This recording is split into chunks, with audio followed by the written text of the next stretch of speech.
Bonjour à tous, je suis Stéphanie Pavazoglou, je suis juriste au sein du CRD du pôle Marde et j'ai le plaisir de vous accueillir à la fois en ligne et en présentiel pour la reprise des mardis à la société. Aujourd'hui, le thème abordé est la médiation dans le secteur des risques industriels et nous sommes très honorés que Anne-Sophie et Béatrice Robert présentera ce sujet très intéressant et très scrupuleux. Donc, en effet, Anne-Sophie se différencie par sa connaissance des enjeux de l'entreprise et son expérience internationale. Anne-Sophie a travaillé au sein des cabinets d'avocats internationaux, au sein du barreau parisien d'un cabinet anglo-saxon, de renommée internationale, bonjour, et au sein du bureau new-yorkais d'un cabinet américain en droit des affaires.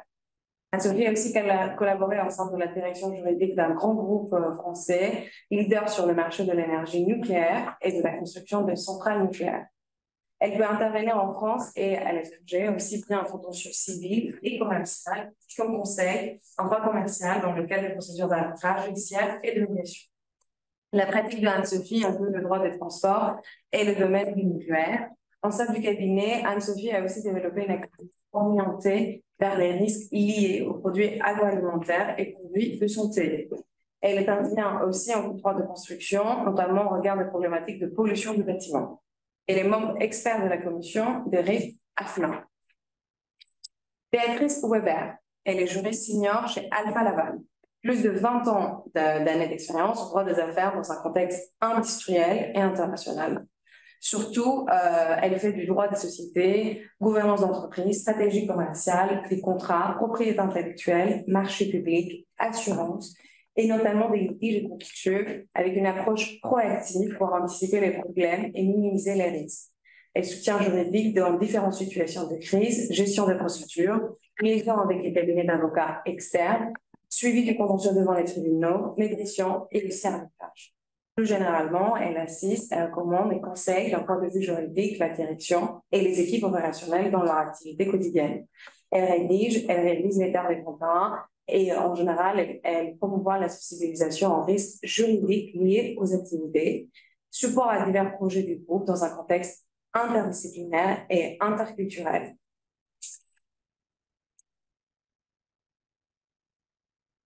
Donc, quelques points pratiques avant de pouvoir donner la parole à Anne-Sophie et Béatrice. Il y aura un temps réservé à la fin de la présentation pour poser des questions, soit dans le chat, soit en présentiel. Je vous laisse du coup la parole et je vous remercie à tous d'être ici présents aujourd'hui.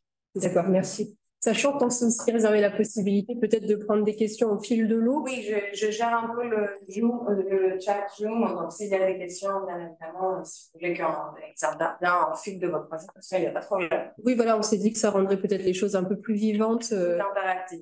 Voilà. Est-ce que tout le monde m'entend bien aussi à distance? Sinon, je rapproche le micro.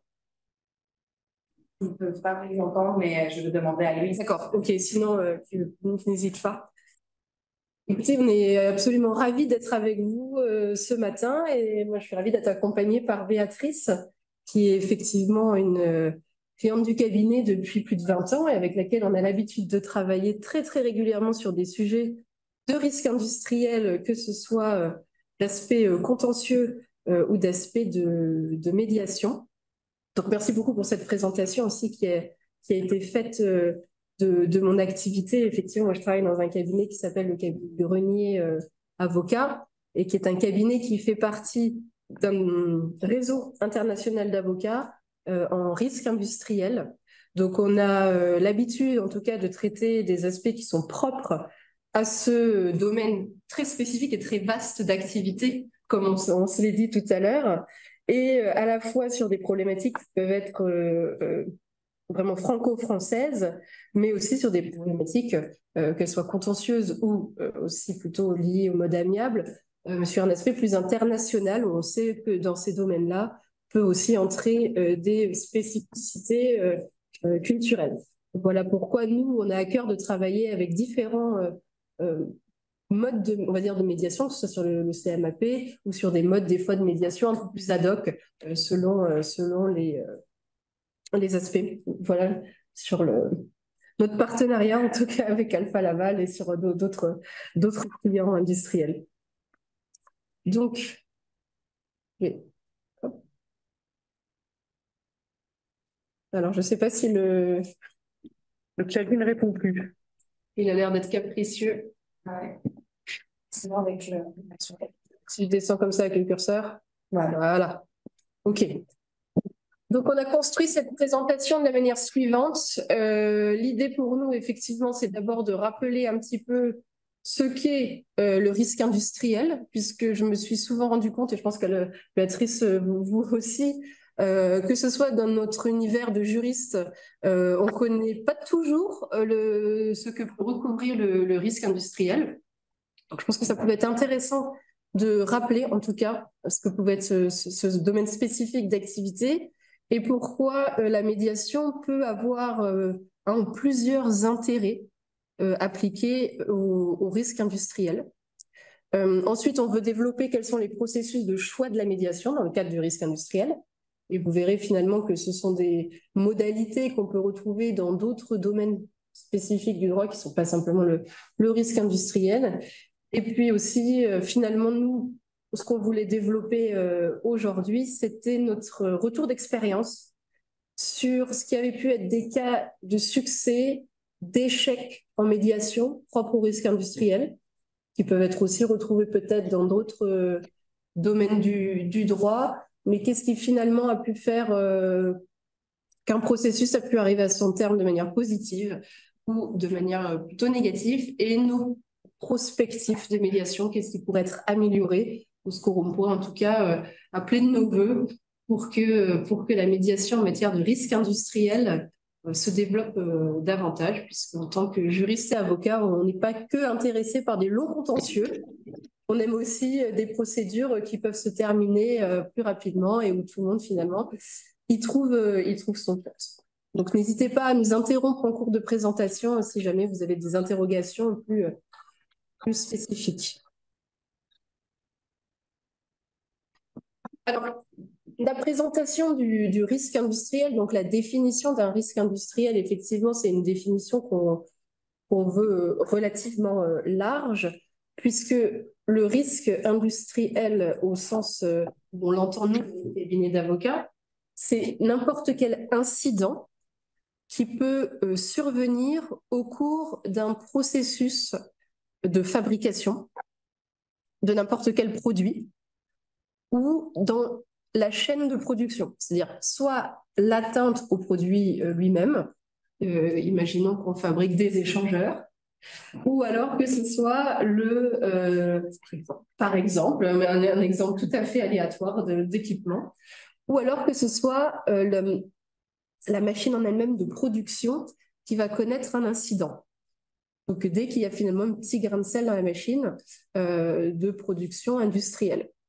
Donc, voire même le produit fini que le client va vouloir faire exactement. Avec son échangeur. Exactement, voilà, qui peut être un peu une réaction en chaîne. Et donc, c'est un domaine qui impact sur l'environnement aussi. Oui, tout à fait, oui. Tout à fait.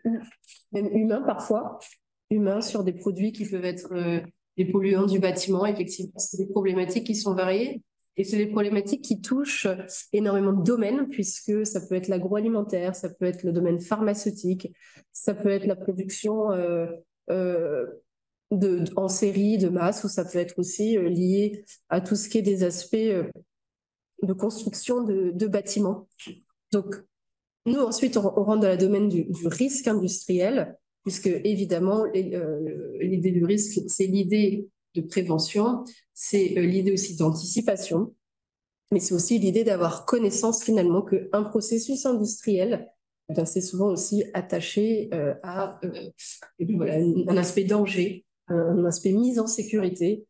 Et nous, en tant que juristes, en tout cas, notre rôle, c'est à la fois de prévenir en amont, mais aussi de pouvoir d'évaluer le risque. Évaluer le risque, tout à fait, et de pouvoir finalement y apporter une solution juridique satisfaisante, qui est ou non encore pensée. Voilà. Donc, c'est la spécificité qui est liée à cette matière. Elle se décline aussi en spécificité du traitement contentieux de cette matière, puisque comme c'est évidemment un domaine qui est éminemment technique, on ne se contente pas tout simplement d'aller saisir un tribunal, donc là je passe vraiment sur la phase contentieuse, pour finalement lui soumettre une problématique, c'est qu'en amont de ce questionnement, il va falloir qu'on solutionne la problématique technique, c'est-à-dire si le processus industriel n'a pas été satisfaisant, pourquoi? Est-ce que c'est la matière première qui n'était pas bonne? Est-ce que c'est la conception qui était défaillante? Est-ce que c'est finalement une faute humaine qui a été commise au cours de ce processus de fabrication? Est-ce que c'est un cahier des charges qui n'était pas le bon? Est-ce que c'est finalement un agglomérat de toutes ces possibilités qui font qu'on n'arrive pas à avoir le produit qu'on avait voulu initialement ou que la chaîne de production n'a pas pu finalement remplir son objectif? Donc, pour cette raison-là, en risque industriel, on passe avant par soit ce qu'on peut qualifier de phase amiable d'expertise, soit le plus souvent, on passe par une expertise qui va être confiée à un expert désigné par un tribunal qui va avoir pour mission de déterminer la cause technique de la problématique, de la soumettre au juge, et le juge, sur la base de ces éléments, va lui essayer de déterminer des responsabilités juridiques. Donc ça, c'est un point assez important à garder en tête parce que ensuite, quand on se retrouve confronté à des situations de médiation, eh ben le même distinguo va devoir se faire, c'est-à-dire qu'il va y avoir toujours un aspect très technique dans la façon dont on aborde la médiation en risque industriel. Ensuite, l'autre spécificité qui est propre au risque industriel, c'est les parties en cause. C'est que souvent, quand on va être dans un litige commercial classique, on va souvent avoir uniquement, si on est sur un bipartite, la société A qui a été lésée, et puis la société B qui va faire, qui va se défendre avec soit présence du DAF ou du juriste. Quand on est en risque industriel, on a un invité en plus, on va dire, qui est l'assureur. Plus qu'un, même parfois. Plus qu'un, effectivement, il peut y en avoir plus qu'un. Donc, il y a l'assureur qui va rentrer en ligne de compte, tout simplement parce que l'activité qui est impactée dans le cadre d'un risque industriel, c'est l'activité de production et d'exploitation pour lequel l'industrie est assurée au titre de sa responsabilité civile, souvent, ou assurance de dommages aux biens. Donc, on verra un peu plus tard l'impact de l'assureur sur ce genre de procédure. Et c'est vrai qu'en médiation en risque industriel, il est impératif d'avoir son industriel assuré à bord et aussi d'avoir l'assureur. Donc, c'est vraiment une petite équipe qu'on met en place entre l'équipe juridique de l'assuré, l'assureur et parfois aussi des experts privés qui vont intervenir. Donc, ça, c'est vraiment une spécificité du risque industriel qu'il faut garder en tête. Et souvent, ça se passe très bien avec les assureurs avec lesquels Oui, tout à fait, oui. Et c'est vrai que la multiplicité des intervenants peut complexifier un petit peu le processus. C'est ça. Et disons, la troisième spécificité qui va être liée au risque industriel, c'est parfois l'aspect médiatique des choses. On se souvient de tout ce qui est AZF, Lubrizol. Quand les médias prennent un peu la main sur ce genre de problématiques, il est parfois plus difficile d'entrer dans une phase de médiation, même si j'ai pu avoir quelques exemples d'accidents assez médiatiques qui ont pu faire l'objet en off d'une partie de médiation. Mais voilà, quand il y a un aspect très image commerciale, ça crispe un peu les participants. Et ça peut compliquer une approche plus douce en phase de médiation. Voilà. Un peu plus pour, on va dire, régler ses comptes qu'une approche un peu plus constructive. Alors, ensuite, quels sont les intérêts du processus de médiation en matière de risque industriel? Alors, il y a des effets qui sont finalement assez similaires à ceux d'une interruption de l'action pour des domaines plus classiques du droit. C'est vrai que d'un point de vue juridique, nous, ce qui nous obsède, on va dire, les juristes, c'est les questions de prescription, c'est-à-dire combien de temps après la survenance d'un litige, d'un sinistre, d'un accident d'exploitation, a-t-on la possibilité d'aller chercher la responsabilité des personnes en cause dans le cycle de production industrielle, puisque effectivement, une notion de prescription, c'est qu'une fois qu'un certain délai est passé, selon la règle juridique qu'on va mettre en œuvre, une fois que ce délai est passé, il n'est plus possible d'aller rechercher la responsabilité des différents acteurs. Donc, c'est une notion évidemment particulièrement importante pour nous autres juristes et avocats. Donc, quel est l'intérêt du processus de médiation? C'est simplement que le code de procédure civile prévoit qu'il peut y avoir une suspension de la médiation, de la prescription, quand la médiation est conventionnelle, c'est-à-dire quand elle est prévue directement dans un contrat et que les parties décident d'y avoir recours, absolument. Et c'est plutôt une interruption de la prescription si on est dans le cadre d'une demande en justice et que finalement, ensuite, ça donne lieu à une médiation judiciaire. Donc, interruption, suspension, c'est deux petites subtilités juridiques. L'interruption, c'est que le délai de prescription commence à courir à de zéro, en fait. Imaginons que vous avez 5 ans pour agir contre une partie. Si la prescription est interrompue, à la date d'interruption, ça repart de zéro et vous aurez de nouveau 5 ans quand ça repartira. Parce que la suspension, ça met un coup d'arrêt, on ne repart pas de zéro. Le chrono n'est pas remis à zéro. Donc évidemment, c'est très important de savoir que quand on va en médiation, en risque industriel, on a la possibilité de suspendre la prescription parce que tout d'un coup, on souffle un peu. On n'est pas pris par finalement par le temps. Par le temps, c'est ça. Et on se dit que voilà, on va pouvoir avoir un petit peu la possibilité de réfléchir à une solution qui est peut-être plus avantageuse qu'un procès devant des tribunaux étatiques, sans pour autant qu'il y ait la crainte de se dire attention, si d'ici 1 an, je n'ai pas trouvé, je n'ai pas assigné ma partie, je vais probablement être prescrit. Et c'est vrai que si je peux ajouter quelque chose à ce sujet, ça fait une petite parenthèse. Donc, dans le litige qui est là suite à un dommage où généralement les parties sont un petit peu crispées, l'intérêt de passer par cette phase de médiation si elle est prévue au contrat. Donc, ça fait une petite parenthèse et aussi, finalement, si ça aboutit à un accord entre les parties, chaque partie va y trouver un petit peu son compte, alors que au tribunal, avec une décision de justice, elle s'impose et bon, il y a souvent une partie qui est plus contente que l'autre, mais parfois il y a deux parties qui sont pas très contentes. Il y en a une qui trouve toujours qu'elle doit trop payer ou qu'elle a trop de responsabilités, l'autre au contraire qui trouve qu'il n'y en a pas assez. Et comme elles n'ont pas participé finalement à ce processus d'accord où finalement chacun va y trouver un peu son compte si la médiation aboutit, eh bien, ça a vraiment un impact différent. Donc, si la médiation aboutit, c'est un peu gagnant-gagnant pour tout le monde. Tout à fait. Sachant que sur cet aspect de prescription, il y a un point sur lequel on voulait vraiment attirer l'attention, c'est sur le fait que la suspension de prescription et l'interruption de prescription ne peut jouer qu'à l'encontre des personnes visées dans le processus de médiation.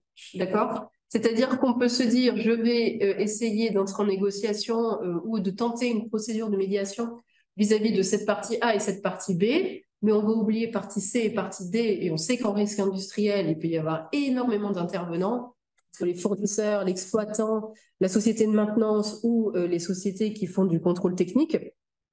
Donc, si jamais on n'a pas bien ciblé qui pouvaient être les intervenants principaux et envers lesquels on a finalement la volonté de trouver une solution, la médiation va continuer à courir contre les autres sociétés.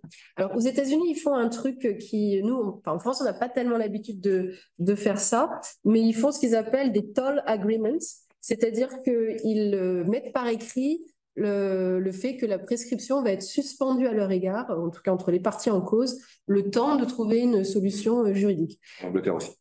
Voilà. C'est pas prévu par la loi, peut-être. Nous, on peut aménager la prescription dans un certain délai, mais il est moins prévu qu'on prenne un document spécifique en disant, voilà, on va interrompre la prescription pendant cette durée spécifique et nous aider à faire la médiation. On a juste une question dans le chat où quelqu'un demande est-ce que vous intégrez les collectivités territoriales dans le congé maladie? Alors, les collectivités territoriales, la problématique, après, c'est vrai que en matière de droit public et de droit administratif, on a eu des situations où on a pu intégrer dans le cadre de médiation Des entités publiques, oui, on a pu le faire, mais ça a été, on va dire qu'on a obtenu moins de succès que quand ce sont des parties exclusivement privées. Alors, je ne sais pas si ça avait un aspect denier public et que donc du coup il y avait une volonté de plutôt récupérer la somme exacte qui avait été engagée par l'entité publique. Après, il faut savoir aussi que les tribunaux administratifs, dès lors que c'est des contentieux qui opposent une personne publique et une personne privée, sont plutôt très favorables à la personne publique. Encore une fois, c'est normal, ce sont des deniers publics, donc il y a une capacité de recouvrement sur une personne privée qui est plus simplifiée. Donc, pour répondre à la question, oui, on peut les intégrer, mais j'ai connu, moi personnellement, moins de succès dans ce genre de médiation que quand on est en phase, en fait, avec des sociétés privées. Mais de manière générale, je pense qu'il faut toujours envisager un processus amiable plutôt qu'un contentieux. Voilà. Et juste par rapport à la petite parenthèse qu'on mentionnait tout à l'heure sur l'aspect de la médiation, ce qui est peut-être important de souligner aussi, c'est qu'à tout moment, une des parties peut dire on n'y arrive pas et se retirer de la médiation, si bien que ça n'a pas non plus une conséquence terrible de rentrer dans une phase de médiation, puisque au pire, on en revient à la même situation qu'au départ et on aura au moins tenté de trouver un accord. Mais je pense que c'est important de se dire que ça vaut le coup d'être tenté, puisque de toutes les façons, à tout moment, on peut se retirer aussi. C'est ça. Puis on verra après dans les slides suivantes que c'est beaucoup aussi cet aspect de préparation et de se dire qu'on ne perd rien qui fait que une médiation peut réussir ou non en préparant bien les parties et les intervenants. Et toujours notre intérêt aussi en risque industriel, c'est qu'on est en face d'exploitants d'industrie qui ont des carnets de commandes à honorer, qui sont souvent dans l'idée de trouver très rapidement une solution pour remettre en route leur activité. Alors, le réflexe qui peut rapidement être celui qu'on peut trouver en risque industriel, c'est de se dire, bon, il faut vite qu'on ait un rapport d'expertise qui va nous dire qui a commis une faute ici ou là. Pour aller le plus vite possible, on va faire un référé heure à heure, qui est très utilisé en risque industriel. Le référé heure à heure, c'est quoi? C'est un référé, je veux dire, une action en justice extrêmement rapide, où on demande à un juge en quelques jours de désigner un expert qui va être missionné sur site pour mener l'enquête technique dont je vous parlais tout à l'heure et qui va ensuite déposer le rapport auprès du juge. Donc ça, c'est un petit peu parfois le réflexe facile qu'on peut avoir en risque industriel pour pouvoir avoir rapidement un élément technique concret. Et évidemment, on est toujours aussi un peu pressurisé par l'idée de limiter les coûts. Et une industrie qui repart le plus vite possible, c'est évidemment moins de pertes d'exploitation. Donc aussi à cet enjeu financier derrière, mais en fait qui peut tout à fait être conciliable avec un processus de médiation qui est réussi.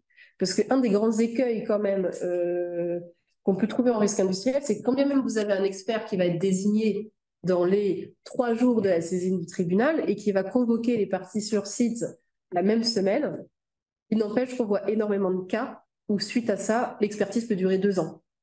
Donc, on a été très rapide pour désigner un juge, mais ensuite, ça traîne. Alors, ce n'est pas la faute de l'expert, ce n'est pas la faute des parties, c'est une conjonction de différents éléments, mais ça peut ne pas être la solution idéale pour une entreprise que de devoir attendre effectivement 2 ans. Bon, après, c'est évidemment couvert par leurs assureurs et ça, c'est un autre aspect. Mais voilà, l'idée de pouvoir vite trouver une solution, une litige pour réduire les pertes d'exploitation, c'est quelque chose qui est évidemment très intéressant pour avoir une médiation.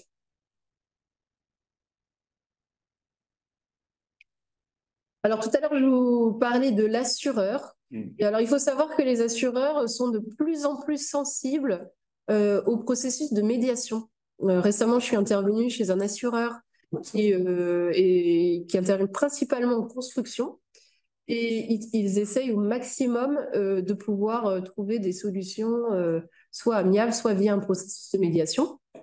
Alors, les assureurs entre eux ont souvent des protocoles et un processus d'escalade, comme on appelle ça, où d'abord ils essayent de trouver entre assureurs une façon de s'arranger, et puis si ce n'est pas le cas, bon, bah, après, oui.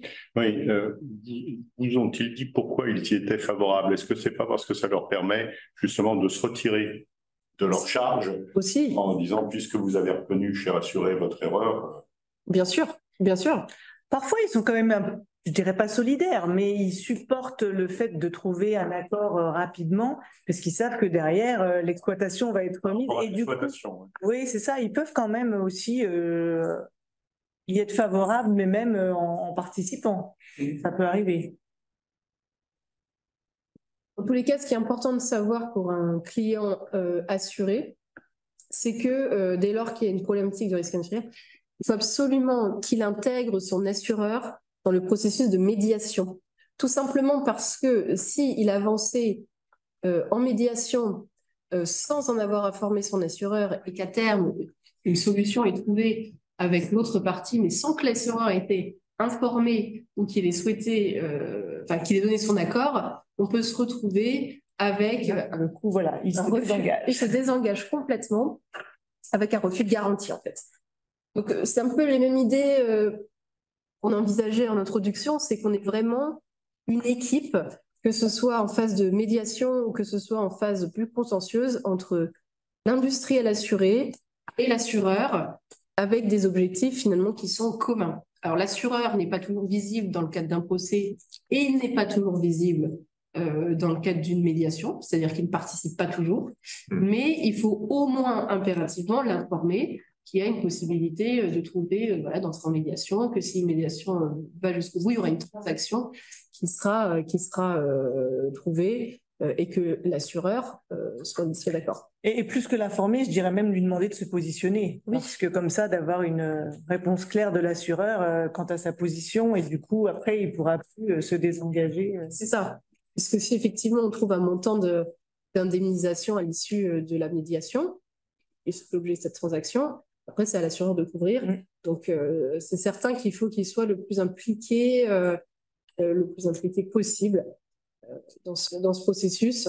Et souvent, nous, ce qu'on fait quand à l'issue des médiations, on rédige des petits protocoles, on a toujours aussi cette phrase type qui permet d'indiquer que si on n'a pas vu l'assureur de toute la procédure et phase de médiation, que la partie s'est bien engagée à informer son assureur et à lui indiquer qu'il y avait eu ce processus de médiation en cours, etc. et que elle ne s'est pas opposée. Voilà. C'est pour éviter que l'assureur de l'autre partie vienne après recourir contre. C'est ça. Peut-être faire la différence entre assurance dommage et assurance de responsabilité. Ah bah, c'est toute En assurance. matière de chantier, on a des taux risques chantiers qu'on trouve dans le monde entier, qui vous couvrent. Et après, la question des responsabilités, elle est clarifiée par l'assurance. Oui, oui, tout à fait. Le TRC, oui. Donc ça laisse du temps pour... Oui, oui, tout à fait. On a le cas typique dans les chantiers, c'est les opérations de levage. Vous avez l'entreprise de transport, le fournisseur, vous avez un nombre de le contrôleur technique pour les vérifications réglementaires. Le contrôleur technique, vous pouvez faire une liste. Ah oui, à l'après-vert, il y a du monde. Et il y a la même situation en opération. Oui, tout à fait. Et c'est vrai qu'on parlait tout à l'heure de la multiplicité des intervenants, du coup, dans ce genre de dommage, suite à ce dommage et dans un conflit qui s'ensuit. Et c'est là que souvent le rôle du médiateur est très intéressant parce qu'il assure un peu la temporalité et le suivi des différents échanges entre les parties. Alors qu'on sait que plus il y a de parties, généralement, plus on perd du temps à ce que l'information circule, à ce qu'on s'entende sur quelque chose. Et le médiateur a un rôle qui permet d'orchestrer un peu tout ça et d'assurer la temporalité et le suivi de ce processus. Ça dans un cadre assez bienveillant aussi. Alors, une des spécificités aussi du risque industriel et ce que je recommande vraiment quand on rentre dans une phase de médiation, c'est de pouvoir avoir recours à un expert technique, qui n'est pas l'expert judiciaire, un expert technique pour assister le client au cours de la médiation. Alors, ça fait le lien avec l'assureur parce que c'est souvent un expert qui va être désigné par la compagnie d'assurance. Et ça peut être très intéressant d'avoir cet intervenant aussi en phase de médiation. Déjà parce que c'est une pratique habituelle quand on est en phase contentieuse d'avoir un conseil juridique, donc ça c'est l'avocat, et d'avoir le conseil technique qui va aider à bâtir un argumentaire pour essayer de dégager la responsabilité de la partie qu'on va représenter. Que ce soit l'exploitant lui-même, on lui reproche un incident d'exploitation, que ce soit un fournisseur auquel on va reprocher la fabrication de son produit, ou que ce soit un intervenant du type maintenance ou vérificateur périodique d'équipement, on va lui reprocher finalement de ne pas avoir rempli son cahier des charges. Donc, comme c'est évidemment des problématiques qui sont éminemment techniques, il est important d'avoir des gens qui sont capables de vulgariser le discours technique ou de bâtir une argumentation technique qui n'est pas forcément le rôle de l'avocat. Si même on a l'habitude des activités industrielles de nos clients et qu'on commence à les connaître au bout de plusieurs années et qu'on voit un petit peu une vision globale de ce qu'ils font, il n'empêche que c'est vraiment, je vous donnerai des exemples tout à l'heure, un atout que d'avoir cet expert technique à bord dans les phases de médiation. Voilà. Alors, quand ils sont entre experts techniques, ça peut ressembler à une plaidoirie d'avocat, mais sur des aspects beaucoup plus pragmatiques. Mais ça aide vraiment à préparer concrètement le dossier de phase de médiation. Et du coup, lorsqu'on est en médiation, je trouve que c'est important s'il y a plusieurs parties autour de la table il y ait un peu un équilibre. C'est-à-dire si une partie est représentée par un avocat, un expert, c'est intéressant que l'autre partie ait un équilibre pour pouvoir avoir le répondant nécessaire en face. Et voilà, je pense que parmi tous les médiateurs, on dirait tous que c'est important qu'il n'y ait pas une espèce de déséquilibre entre d'un côté un tribunal de 10 personnes contre une partie qui vient uniquement à 3, c'est beaucoup moins impressionnant. Et justement, j'ai eu un cas concret où il y a eu la médiation n'a pas bien fonctionné parce que justement, il y a eu une incompréhension entre les parties. Donc, moi, j'étais contre un CHU, donc une partie publique là, pour le coup, et je représentais une société qui faisait du désamiantage en fait dans un ancien hôpital. Il y a eu une problématique de découverte d'amiante en cours de chantier, comme ça peut être très très courant dans des bâtiments des années 70. Et on s'était dit, bon, bah, on va proposer quand même une phase de médiation et de se trouver une façon de, voilà, on va réintervenir sur le chantier en échange des factures. Et on leur avait dit, en plus du médiateur, il faudrait que chacun d'entre nous vienne avec un expert technique. C'est-à-dire quelqu'un qui connaît l'amiante aussi de notre côté, et puis vous aussi de votre côté, quelqu'un qui va pouvoir vous donner une vision très pragmatique de la recherche d'amiante. Et en fait, ce que le CHU n'avait pas compris, c'est qu'il pensait qu'on allait uniquement avoir un médiateur et il n'avait pas compris pourquoi on voulait nous venir avec un expert technique en plus de ce médiateur. Et ce qui nous opposait, c'est de dire, mais attendez, non, on va désigner un médiateur entre nous, on n'a pas besoin en plus que votre expert technique soit présent au débat avec le médiateur. Et on avait beau leur expliquer, oui, mais vous pouvez faire un parallélisme en fait et venir vous-même avec votre expert, nous avec votre expert, et ça ne changera pas que c'est à la fin au médiateur qu'on va confier la mission de pouvoir finalement nous trouver nous faire parler, de pouvoir trouver une solution, nous aider à trouver une solution. Et finalement, la médiation a complètement capoté. En fait, le CHU n'a pas voulu y participer parce qu'ils ont cru que notre expert, qu'on désignait cet expert technique pour challenger le médiateur, pour contester le rôle du médiateur, alors que pas du tout, c'était une aide pour bâtir notre argumentation. Donc c'est vraiment ça aussi où il faut avoir un travail de préparation, on va dire, de chacune des parties et bien définir le rôle de chacun. Donc, au final, après, on est allé au judiciaire et on a perdu 3 ans sur ce dossier qui aurait finalement pu être réglé bien plus tôt. Et le chantier a été arrêté pendant ces 3 ans? Oui. En tout cas, la phase c'était le service de cancérologie en tout cas, CHU, donc ils avaient redispatché les malades ailleurs, mais c'est vrai que c'est pas simple. Mais c'est vrai que c'est 2 choses différentes de demander, si vous me permettez d'intervenir. Oui, je vous en prie. À la partie de préparer sa médiation avec son expert que de faire venir l'expert à la médiation. J'avoue que pour moi, cette deuxième marche m'interpelle, c'est l'intérêt de ces échanges. Je vous en remercie. Parce que dans le discours de l'expert, il y a très vite le discours d'opposition, de savoir-faire, qui est pour moi l'antithèse de la médiation. Autant je le comprends en expertise judiciaire, autant en médiation, ça m'interpelle beaucoup. Donc de demander à la partie qu'elle fasse son auto-analyse avec un expert, ça je l'entends très bien, mais qu'il soit partie prenante à la médiation, la réflexion intéressante. Disons pas comme ça, mais... Sauf s'il a été choisi de manière commune par les 2 parties. Ça peut être aussi le cas. C'est pas comme ça qu'il est C'est pas le cas, mais justement. Mais En fait, oui, nous, c'est pour ça que j'ai proposé, moi, j'ai des partis qui m'ont dit, ah bah, non, on mobilisera l'expert que si on va en justice. Bon, bah, c'est leur décision. Et, moi, j'ai un cas encore, un autre, mais qui reste dans ce sujet-là. Une médiation qui a abouti, donc, mais dans l'accord de médiation où on n'était pas au bout de nos peines, il y avait toute une partie où on nommait un expert qui justement, lui, allait trancher si les performances étaient atteintes et de manière... et on devait être d'accord avec ce qu'il allait dire. Ouais, c'est Voilà, oui, j'ai le même exemple.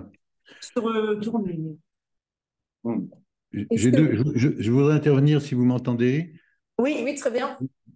Très rapidement pour deux cas qui vont dans le sens des échanges que vous venez d'avoir. Un cas où effectivement les parties, dans une médiation bipartite, les parties ont décidé de choisir en commun un expert et de se ranger à l'avis de cet expert, ce qui évidemment facilite énormément le processus de médiation. Et le deuxième cas, c'est dans une médiation multipartite.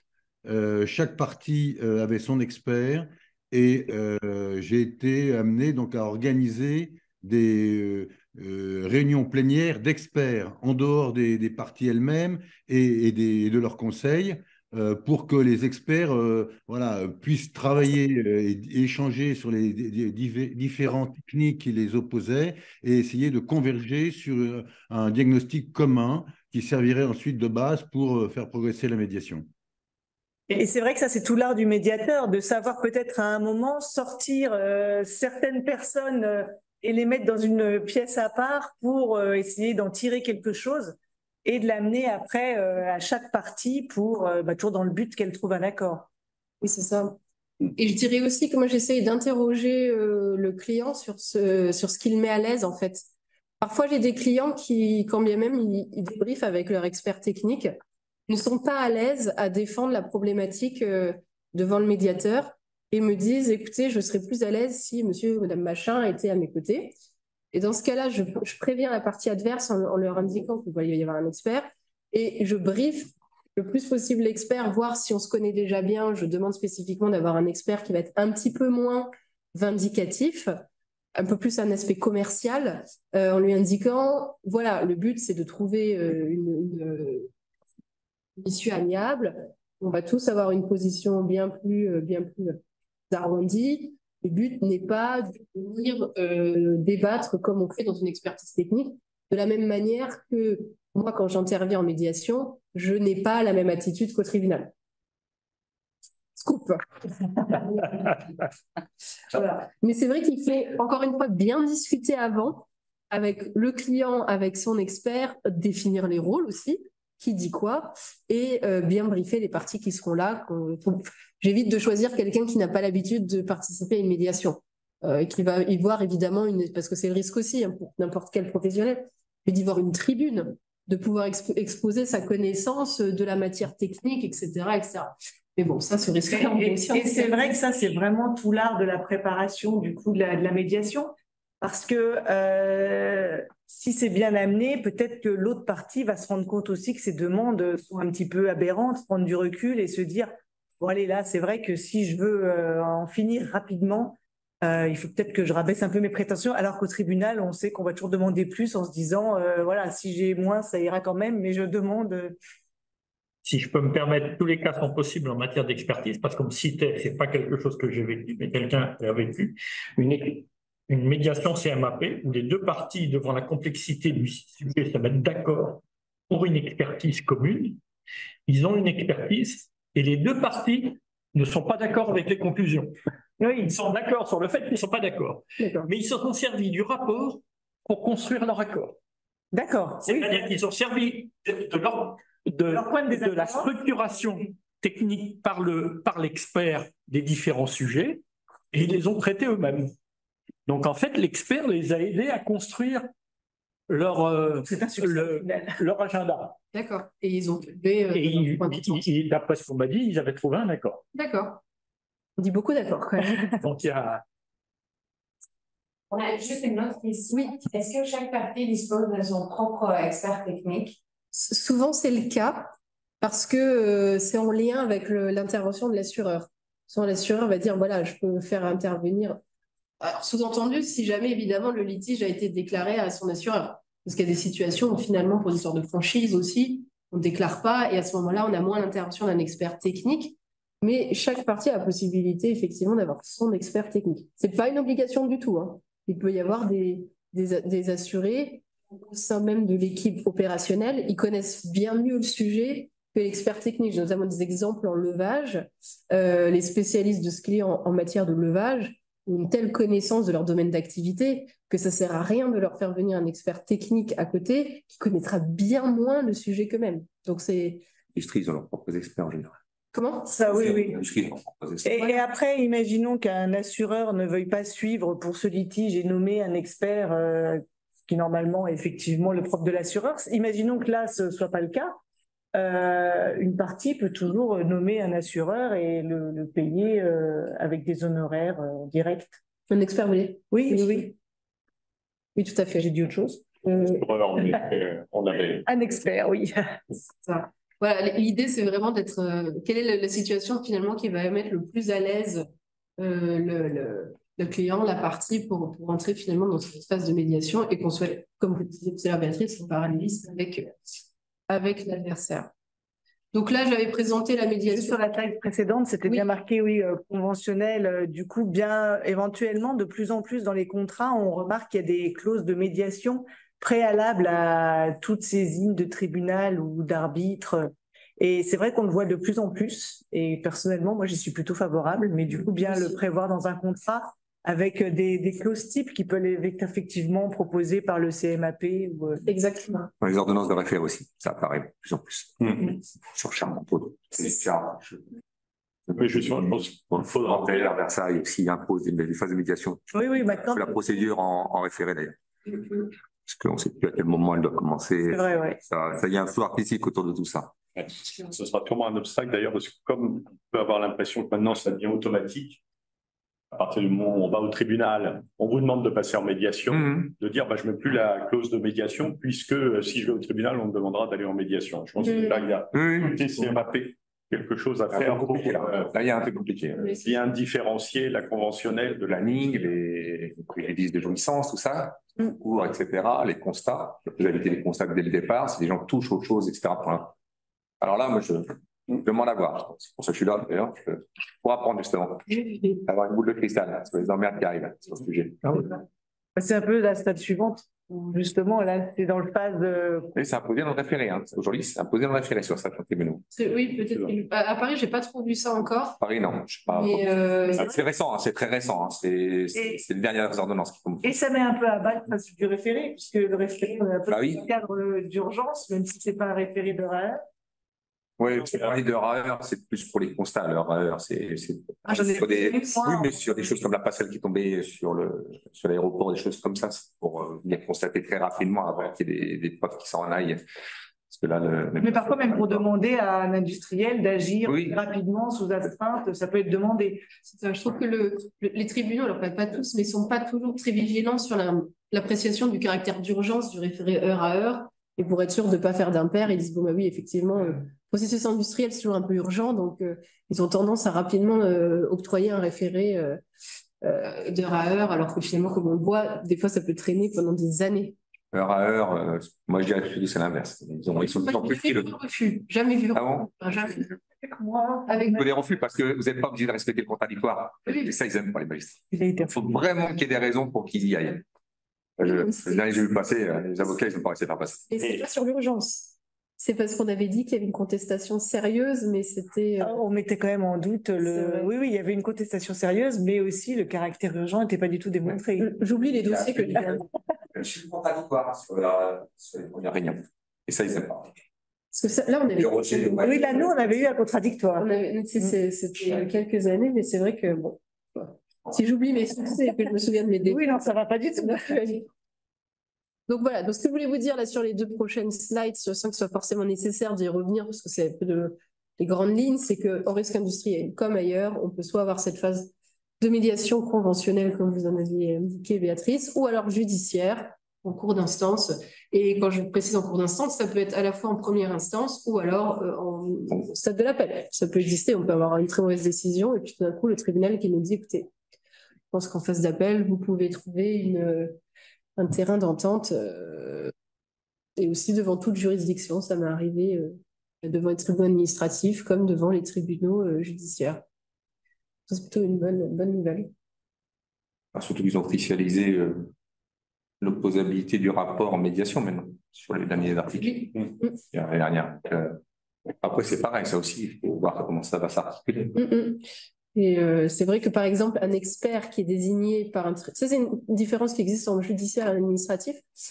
Un expert désigné par un tribunal administratif a beaucoup plus un rôle de conciliateur des parties que l'expert judiciaire. Et ça, c'est un peu dommage que ce ne soit pas un parallélisme qui soit fait en judiciaire aussi, parce qu'on voit que l'approche de l'expert désigné par un tribunal administratif, sachant qu'il a cette casquette, il a cet aspect beaucoup plus, on va dire, de laisser la main aux parties qu'un expert judiciaire qui est plutôt là, on lui a donné le rôle de trancher techniquement la problématique. Il est moins dans ce côté un peu, on va pas dire coulant, mais un peu plus souple. Donc, je pense qu'ils viendront. Je pense qu'ils viendront. J'espère. C'est-à-dire que l'espace administratif où l'expert, c'est lui qui décide des assignations après un certain temps, etc., et qu'il a des fois une mission de concilier.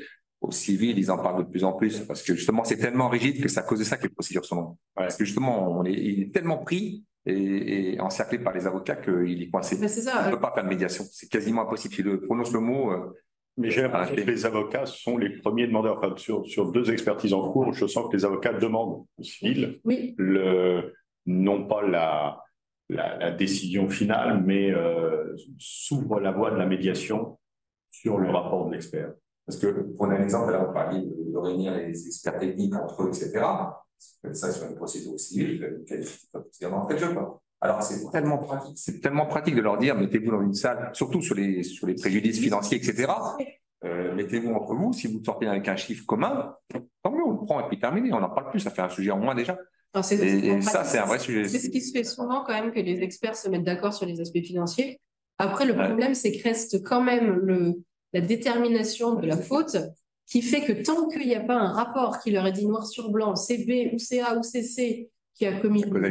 Voilà. Et ben c'est difficile d'avoir les parties autour de la table parce que personne ne veut commencer à lâcher. C'est à avoir raison. Hein. En causalité, vous ne pouvez pas mettre d'imputabilité. Voilà. Ça, c'est clair. Donc, c'est vrai que et je vais dire que ça va être aussi un peu le problème en droit public, puisque quand même l'expert a ce rôle. J'ai vu des situations où l'expert dit, bon ben voilà, moi je suis en rôle de conciliateur, donc si en cours de procédure d'expertise, vous avez l'envie de vous rapprocher, et ce qui lui est répondu, c'est, mais attendez, on vient à peine de débuter, on ne sait pas qui a commis la faute ou non, on ne va pas commencer à trouver une solution, avancez d'abord avec votre rapport, et en cours de route, il y a des points d'entente, mais d'abord débroussailler un peu le terrain. Alors, quelques exemples de médiation judiciaire, c'est comme simplement pour vous préciser que ce n'est pas simplement au tout début de la procédure ou simplement en droit privé qu'on peut trouver des situations de médiation. Donc, moi, j'ai une situation en phase d'appel, donc dossier perdu en première instance. Donc, c'était un cas de fusible industriel, c'est-à-dire un vrai défaut de conformité. Le client commande des fusibles industriels. Son fournisseur change, on va dire, le processus de fabrication sans lui indiquer qu'il y a une modification qui a été faite dans la fabrication des fusibles.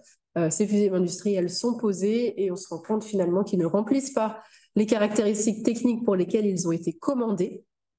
Donc, on avait perdu en première instance, non pas sur la notion de faute commise par le fournisseur, mais tout simplement le tribunal estimait que le préjudice n'était pas suffisamment développé pour pouvoir obtenir un dédommagement.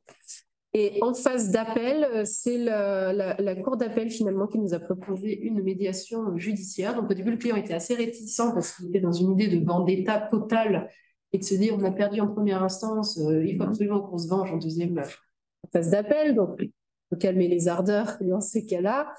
Et on a une médiatrice, absolument, on avait eu le débat entre nous, qui ne connaissait absolument rien au fusible industriel, mais qui a eu un rôle vraiment déterminant dans la façon d'aborder le sujet, parce qu'elle ne connaissait pas, donc elle n'avait aucun biais Donc, elle nous posait des questions. Très à l'écoute. Et très à l'écoute.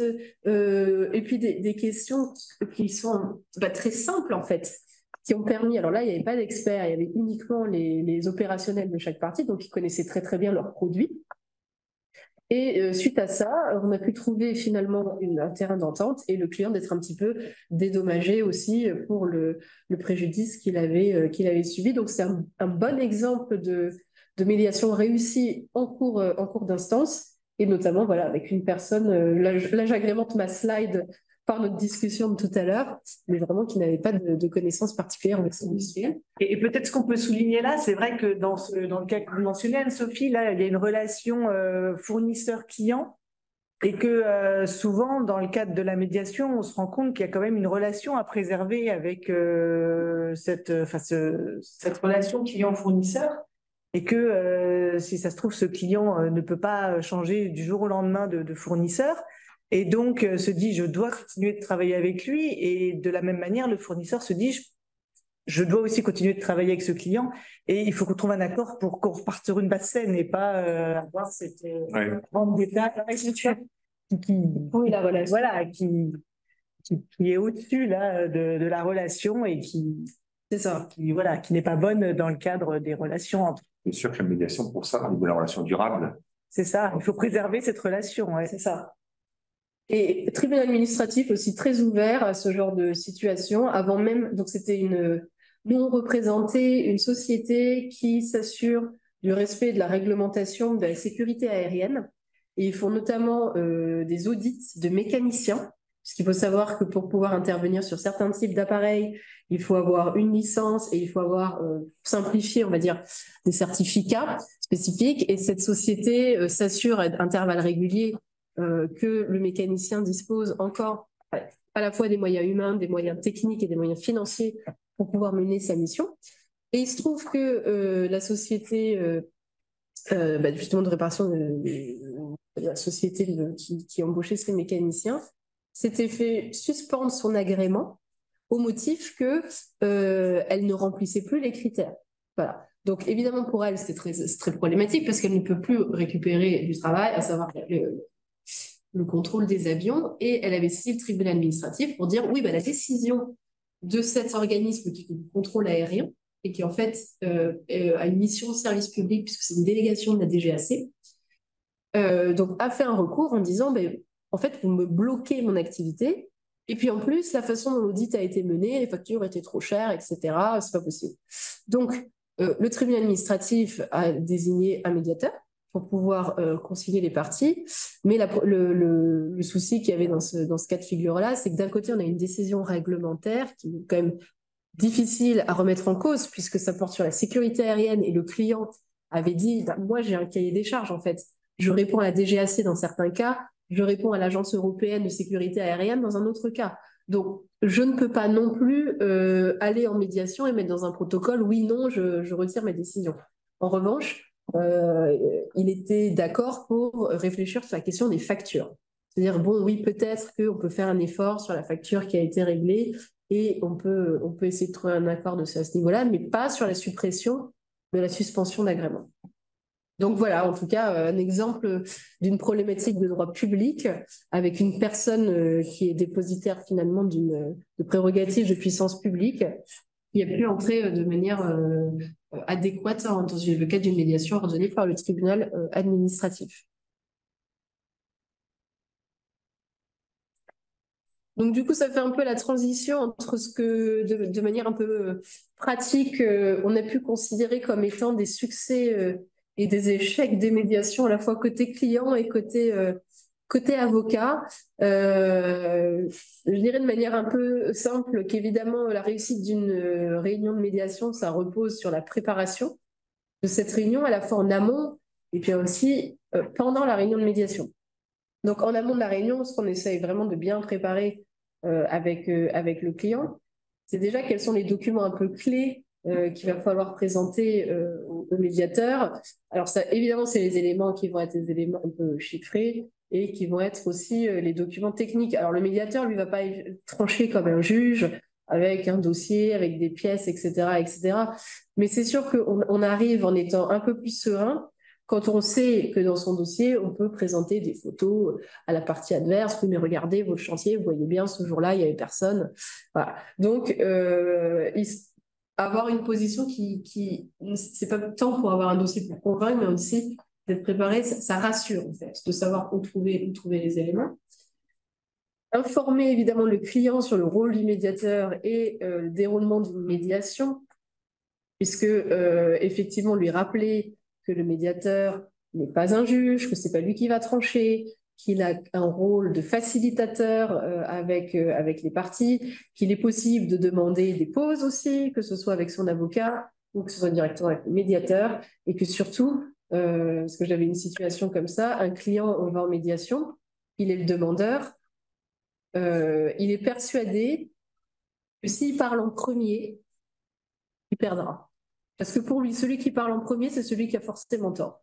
Donc, la médiation commence, le médiateur lui donne la parole, il dit allez-y, vous êtes en demande, quelles sont vos demandes, est-ce que vous attendez cette médiation? Silence complet. Bloqué.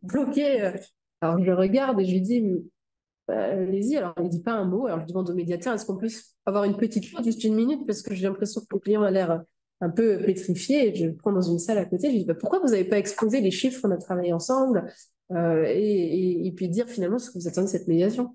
Et il me dit mais si je parle en premier, j'ai perdu. Je dis, mais non, vous n'avez pas perdu, en fait, ça va être un échange qui va se faire.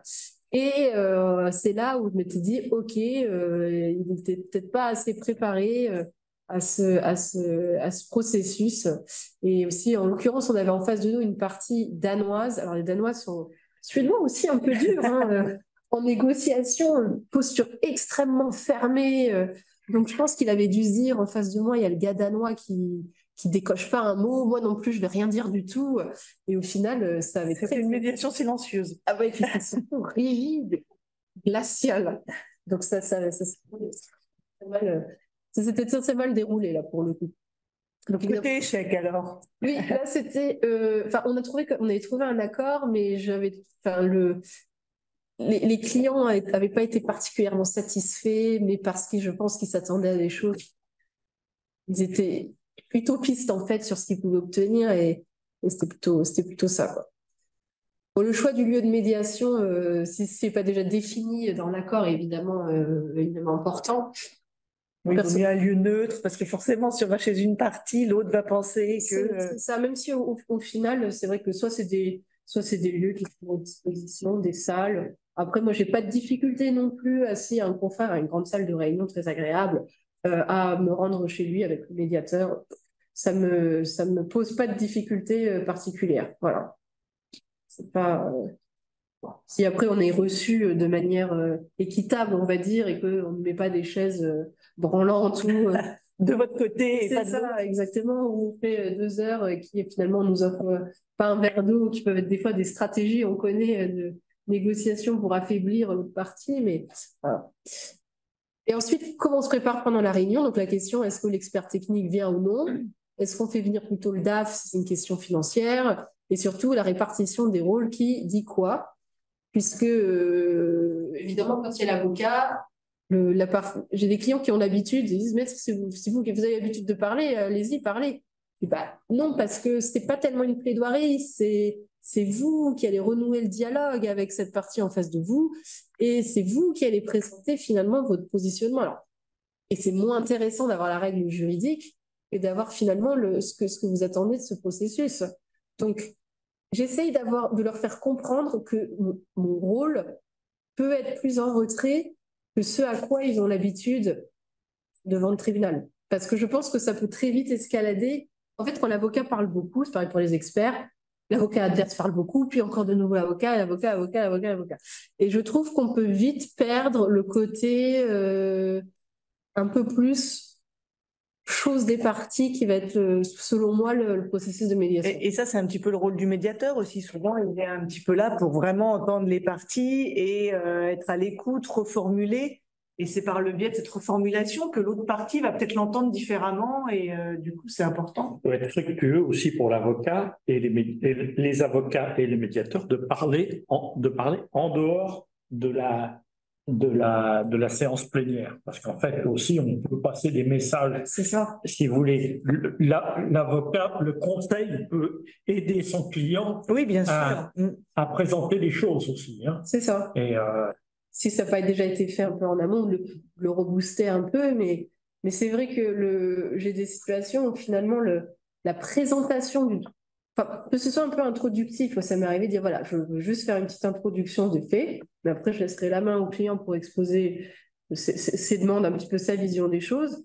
Et moi, je pense que c'est mal perçu en fait par la partie qui est assise en face, de se dire mais quand ça se fait que c'est l'avocat qui présente tout le dossier, et même j'ai conscience aussi que le rôle de l'avocat, il y a un côté aussi qui est peut-être, je ne vais pas dire impressionnant, mais on est évidemment investi de quelque chose et qui fait que si c'est moi l'interlocuteur d'un opérationnel ou d'une personne qui va représenter l'entreprise mais qui n'est pas avocat, c'est pas le même rapport en fait. Donc, gardez à l'esprit que si l'avocat reste silencieux aussi, bah, c'est pas parce qu'il a rien à dire ou qu'il n'a pas préparé son dossier. Il y a des fois, j'ai des clients qui me regardent comme ça avec des gros yeux en me disant pourquoi il dit rien au bout de la table.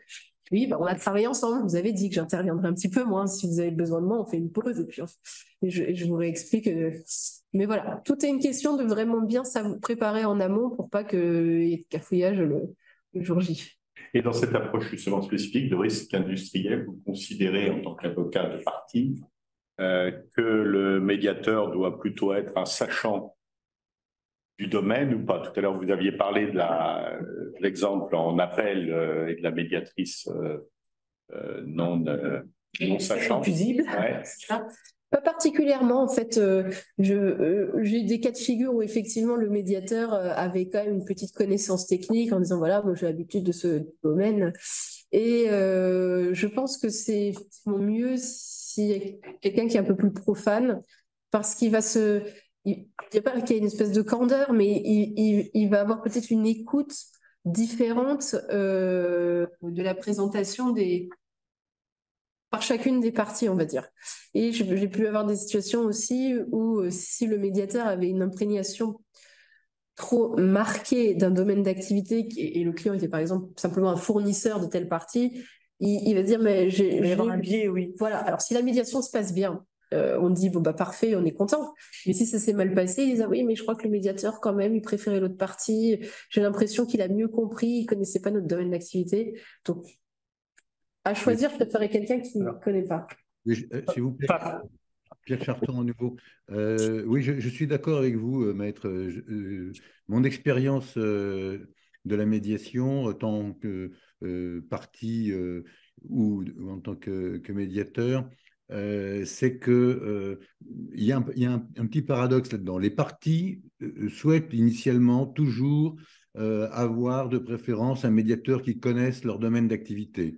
Elle se dit, s'il connaît le domaine, ça sera beaucoup mieux, sinon, ça sera n'importe quoi. Et ils craignent un non-sachant. Et l'expérience prouve, pour les raisons que vous venez d'expliquer et sur lesquelles je ne reviens pas, qu'en réalité, être totalement vierge de toute connaissance permet de poser des questions. Et ce questionnement est extrêmement précieux. Et je pense que moi, j'ai pas mal travaillé sur des médiations dans des domaines que je ne connaissais absolument pas et que j'ai découvert par le questionnement, par l'intérêt que j'ai porté à l'activité des parties à la médiation. Et finalement, ce n'est pas du tout un handicap pour le médiateur, vu le rôle qu'il tient, qui n'est pas de décider in fine. C'est, je pense, une bonne chose de ne pas être sachant. Mais il faut convaincre les parties que quelqu'un qui ne connaît pas le domaine peut être utile. Voilà, être un très bon médiateur malgré tout. On a cité ici un cas dans une conférence, je crois que c'est l'an dernier, une conférence internationale où un groupe industriel avait un problème récurrent avec un fournisseur dans ses différentes filiales. Et donc, en fait, il était parti dans des procédures judiciaires dans les différentes filiales qui aboutissaient à de multiples procédures judiciaires. Et des années. Et le fournisseur et donc deux grands comptes, en fait, se sont mis d'accord. Et en fait, justement, pour surmonter cette difficulté-là, et aussi la difficulté culturelle, parce que le fournisseur, si je me souviens bien, était asiatique, et le groupe était européen, ils ont décidé de faire de la co-médiation avec un médiateur de chaque nationalité. Donc, vous couvrez à la fois le risque de prise de parti en étant expert peut-être d'un côté, mais et aussi l'aspect culturel. Et du coup, et en fait, là, vous vous mettez au-delà des systèmes juridiques, parce que quand vous avez un nombre de pays concernés, et ça aboutit à quelque chose. Visiblement, ça va aboutir. D'accord. Oui, c'est sûr que la différence culturelle, elle joue aussi.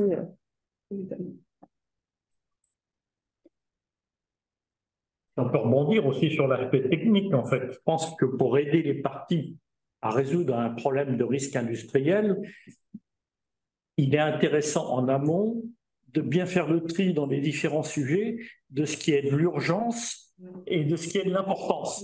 Et en fait, il peut y avoir des sujets qui ne sont pas urgents, pas importants, des sujets qui sont urgents et importants, et puis il peut y avoir un mix. Et en fait, la manière de les traiter va être différente. Il faut prioriser un peu. Parce qu'il y a un problème récurrent, il faut traiter l'urgence pour assurer la production, et puis trouver une solution à long terme. C'est ça, il faut bien définir en fait ce qu'ils attendent de la médiation quand on arrive. Donc en fait, la médiation, elle va couvrir tout. En médiation, vous favorisez la présence des avocats des parties, au même titre que le technicien? À moi, moi, je suis souvent présente, oui. Sinon, vous ne le savez pas, de toute façon. Donc, ça veut dire que vous intervenez en tant qu'avocat de partie, mais pas en tant que prestataire de la médiation. Non, pas du tout. D'accord. Je suis vraiment avocat de partie. Oui, oui. Ça, je n'avais pas bien saisi. D'accord. Non, j'interviens pas du tout en tant que médiatrice, c'est ça votre question. D'accord. Et c'est vrai que... Et vous êtes présent aux médiations pour votre client? Oui. Votre client pour nommé par l'assurance en protection juridique? Ça dépend, souvent plutôt pour l'assuré. D'accord. Avec évidemment l'accord de son assureur, puisqu'il a la conduite du procès, mais plus souvent en tant que... Qui rédige l'accord transactionnel dans ces cas-là? C'est les avocats ou c'est le médiateur? Et le médiateur met un visa? Plutôt les avocats, oui. Alors quand on est présent, oui. Des fois, je viens pas quand je m'impose pas, hein, quand les clients ne veulent pas, on y va tout seul. Dans ces cas-là, je leur dis, je suis à votre disposition pour lire le protocole qui sera rédigé par une position qui peut être faite par le médiateur. Mais sinon, je m'arrange en bonne intelligence avec le confrère, en lui laissant la main sur la rédaction, etc. C'est vrai que moi, par mon expérience, du coup, dans le côté entreprise, ça va dépendre des cas de médiation. Si jamais en face, il souhaite à tout prix avoir un avocat présent dans le cadre de la médiation, toujours pareil, avec le parallélisme un peu des parties en présence, à ce moment-là, je pourrais demander à Anne-Sophie son support. Après, en tant que juriste d'entreprise, s'il n'y a pas d'avocat pour une médiation, on peut aussi tout à fait le faire sans avocat. Et après, par rapport à la rédaction de l'accord, c'est vrai que souvent, c'est les parties, on est toujours content quand un avocat peut valider que tout a bien été ficelé, qu'on n'a rien oublié. En revanche, le médiateur, il n'a pas un visa à mettre sur l'accord. Lui, il est content de savoir qu'il y a eu un accord, mais derrière, à ma connaissance, il n'y a pas besoin de son visa pour qu'il ait force exécutoire. Et vous engagez sur une durée de la médiation? Alors, s'il y a un médiateur, ça sera plutôt le médiateur Oui, le médiateur s'engage. Un calendrier, oui, parce qu'il va y avoir un peu un contrat avec le médiateur aussi, en lui disant, voilà, dans le cadre de la médiation, ce que l'on attend de vous, voilà. Et autre question, le rapport avec l'accord professionnel, il est confidentiel. Si les gens ne le valident pas, il est confidentiel dans le cadre d'une procédure en justice. On est bien d'accord. Et c'est soumis à la confidentialité. On la met dans les pièces d'audience à l'assignation. C'est bien ça. C'est le cas. Oui, tout à fait. Oui. En général, il boot ça, mais je vois. D'ailleurs, il envoie promener. C'est vrai que nous, on a déjà eu une partie qui est contente, celui qui est soumis à la confidentialité, qui a posteriori, ultérieurement, donc a été mis comme pièce dans une demande. Et en plus, là, on a voulu les attaquer en disant qu'ils ont fait non-respect de cette clause de confidentialité. Et malheureusement, ça n'a pas abouti favorablement. Si elle est favorable, ça leur permet d'influencer déjà d'entrée de jeu. Oui, mais même le tribunal n'a pas relevé qu'il y avait En général, le juge, il le lève.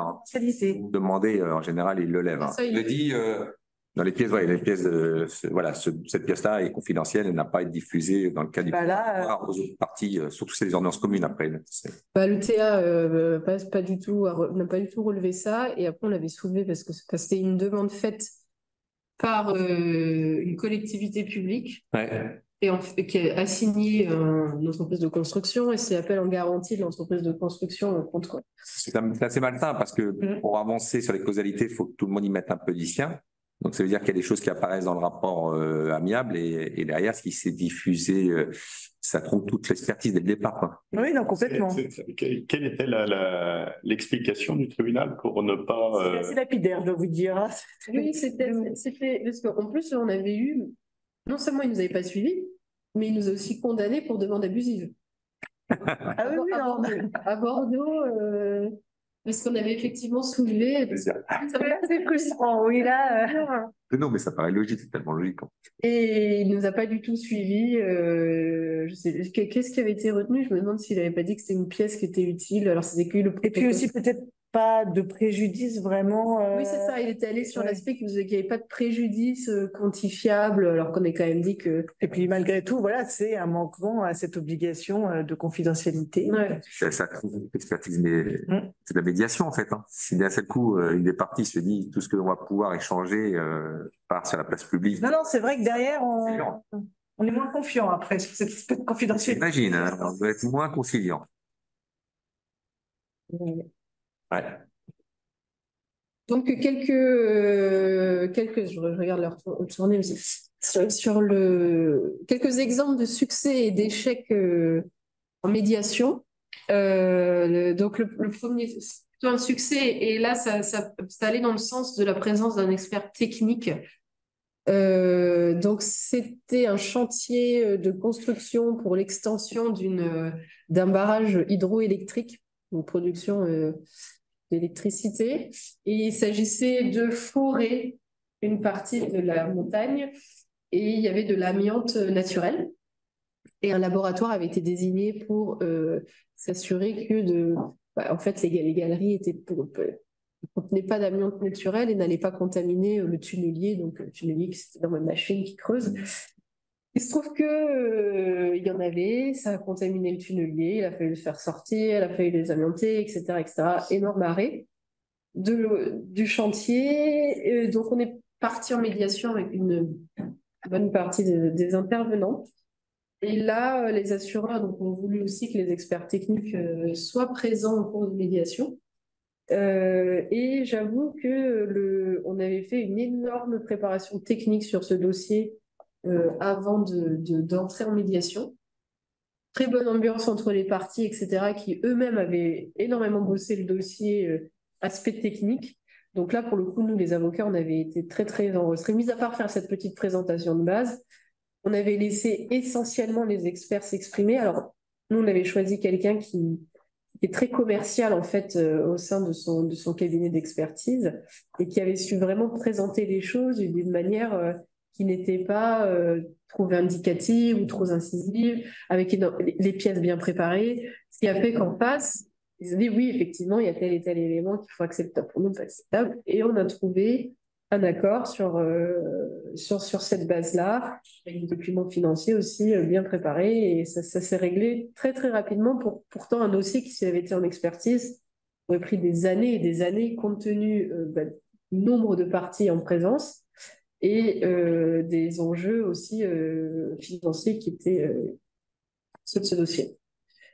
Donc, autre raison de succès, c'est ce que vous aviez évoqué tout à l'heure, Béatrice, c'était les relations qui sont longuement établies. Donc là, c'était une situation d'un client qui devait livrer un équipement industriel très particulier, qui était des tables aérospatiales, donc qui étaient composées de différentes pièces standards, mais qui assemblaient ensemble en faisaient quelque chose d'assez spécifique. Il se trouve qu'en raison de retard de livraison, le client s'est vu finalement reçu une lettre de mise en demeure de la part de son propre client, en lui disant écoutez, vos tables aérospatiales, nous, on n'en veut plus. Donc, en fait, c'est trop tard maintenant. Non, la vérité, c'est que d'être quelqu'un pour lequel c'est moins cher. Et le problème, c'est que le client, il dit bah oui, mais mes équipements sont standards, mais en attendant, je vous ai quand même assemblé les choses pour que ça ça soit conforme à votre commande. Donc, moi, je peux pas forcément récupérer mon matériel, ce que je vais en faire. Et finalement, on a pu trouver un accord médiation aussi parce qu'il y avait un lien commercial fort. C'était une filiale d'Ariane. Donc, ils savaient qu'ils allaient notamment avoir beaucoup d'autres commandes avec eux. Donc, ils ont dit, on vous reprend le matériel. Leurs fournisseurs pouvaient de toute façon le récupérer aussi. Donc, il y a cet aspect-là qui a été pris en compte. Finalement, dans ces cas-là, je ne vais pas dire que le dossier n'avait pas vraiment besoin d'être préparé, mais à partir du moment où les parties voulaient continuer à travailler ensemble, ça s'est fait relativement rapidement. Ça, c'est vrai que dans la médiation, c'est important qu'il y ait la volonté de chaque partie finalement de trouver un accord. Peu importe finalement l'accord, mais bon, au moins qu'ils aient la volonté d'aboutir à quelque chose. Sans cette volonté, c'est ça, on est vite bloqué. Si vraiment il y a une partie qui reste campée sur sa position et qui se dit je veux tout récupérer et je veux pas du tout entendre parler d'une quelconque concession, là, c'est pas la peine. C'est ça. Et puis le cas du succès, ça peut être aussi l'urgence à remettre l'installation en route. Là, en l'occurrence, phase d'expertise qui avait quand même duré une bonne année et demie. Et puis finalement, à la fin, alors que l'expertise touchait à sa fin, les parties sont dit, bon, bah, on a les éléments techniques dont on avait besoin, parce que c'était quelque chose de vraiment très complexe de changement de réacteur nucléaire, incident au cours du changement, heureusement pas de dommages corporels, mais chute d'un réacteur au moment de son changement. 2 ans donc d'expertise pour un petit peu débroussailler les aspects techniques, et puis accord entre l'exploitant et puis le fabricant de ces réacteurs. Et un accord a été trouvé pour remettre rapidement l'installation en route. Mais il y a quand même eu cette phase d'expertise judiciaire en amont, et sur la base du rapport, la possibilité de trouver une solution, notamment au regard des enjeux financiers d'arrêt d'exploitation et de remplacement de l'équipement quand même assez coûteux. Donc, 3 cas de figure un petit peu qui peuvent expliquer le succès. Après, malheureusement, il y a aussi des échecs en médiation. Les échecs que je cite ici, c'est d'abord parce qu'il y avait, je pense, une mauvaise préparation, soit côté de nos clients, soit côté des clients adverses. Notamment, encore une fois, une histoire avec ce fameux CHU. Ils avaient des demandes qui étaient vraiment excessives, dans la mesure où le quantum pris n'était pas du tout cohérent avec ce qu'on peut obtenir devant un tribunal administratif. Alors ça, c'est un peu le problème avec l'amiante aussi, c'est que vous soyez devant une juridiction administrative ou une juridiction judiciaire, maintenant ça tend à se rapprocher, un peu plus récemment, mais le coût du désamiantage n'est pas pris en cause de la même façon. Donc en fait, le CHU se basait plutôt sur des décisions de droit privé, en disant voilà, nous on réclame 3 millions qui correspondent à ci et ça, alors que nous on se basait plutôt sur ce que la jurisprudence administrative retenait, puisqu'au final c'était un tribunal administratif qui était saisi, et c'était plutôt quelques 700-800 000 euros. Voilà, donc impossibilité de faire entendre le CHU raison sur le quantum, donc sur la faute, on était d'accord, on dit ok, très bien fait les choses, mais nous on ne peut pas aller au-delà de ça, parce que c'est même pas ce que le tribunal, si on allait en judiciaire. Comment ? En judiciaire, la plupart du temps, administratif, ils ne traitent pas les IMAT ou des choses comme ça. Alors, il regardait quand même les pertes d'exploitation. Là, en l'occurrence, il y a les pertes d'exploitation, et il regardait aussi le coût du désamiantage. Sauf que perte d'exploitation, de toute façon, elles n'étaient pas suffisamment bien justifiées, donc ça, j'en parle même pas. Mais tout ce qui est le coût du désamiantage, en fait, le tribunal administratif, lui, considère que l'amiante qu'il y a dans les murs, que ça a été bien diagnostiqué ou pas, il aurait de toute façon dû engager un coût pour pouvoir le retirer. Tandis que jusqu'à récemment, les décisions qui ont été rendues en cours d'année, le tribunal judiciaire considérait que si c'était un surcoût de désamiantage, peu importe que ce soit déjà dans les murs ou pas, la partie qui avait été fautive devait prendre à sa charge. Moi, je trouve que la logique du tribunal administratif tient un peu plus la route.